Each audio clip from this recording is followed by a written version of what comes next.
When we talk about Dante Controller, many of you may be extremely familiar with it, having used it for many years. We all know that it is a useful tool to configure an online Dante network, and it allows us to make subscriptions, configure devices, monitor clocking, and latency, in addition to many other things. It is good to point out that when we use Dante Domain Manager, we will still be using Dante Controller for those same operations.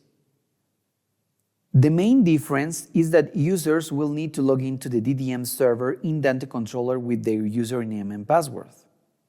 Once successfully connected, a drop-down domains menu list will appear, allowing you to access the domains that you have been authorized to work with. From then on, everything else that we already know in Dante Controller will still apply. To connect to a DDM server in Dante Controller, you must go to the toolbar and click on the DDM login button. Once clicked, a new DDM user login window will appear. Dante Controller versions 4.0 or higher will automatically search for a DDM server if you have configured automatic discovery. Otherwise, you will have to enter the fully qualified domain name or IP address. When you are planning to use legacy devices in a network, remember that they will be limited in their functionality. They are not enrolled in a domain, they are associated with it. And since they are running non-DDM ready firmware, they are not fully secure.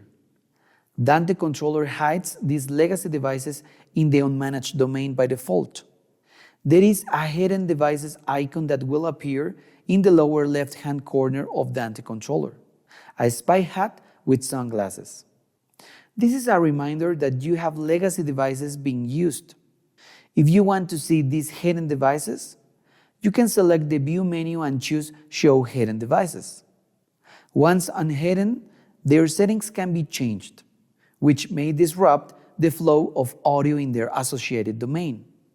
To prevent that, try to use non-legacy devices or update them all to the latest Dante firmware.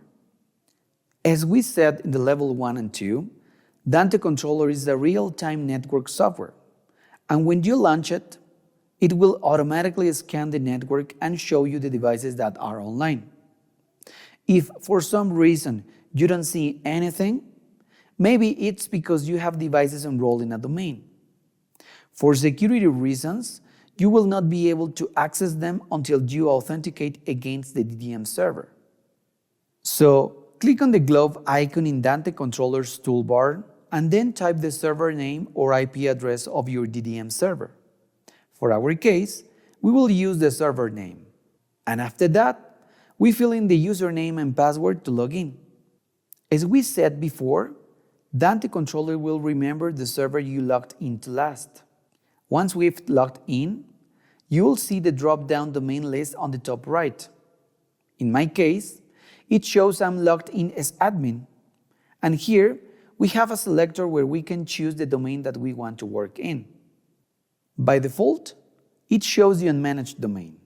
That will show Dante devices that have not been enrolled in a Dante Domain Manager domain. On my network, I don't have any devices there because they are all in secure domains.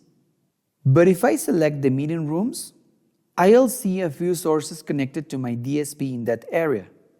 If I select the theater, I'll see the devices in this area as well. Basically, we just use Dante Controller as we normally would.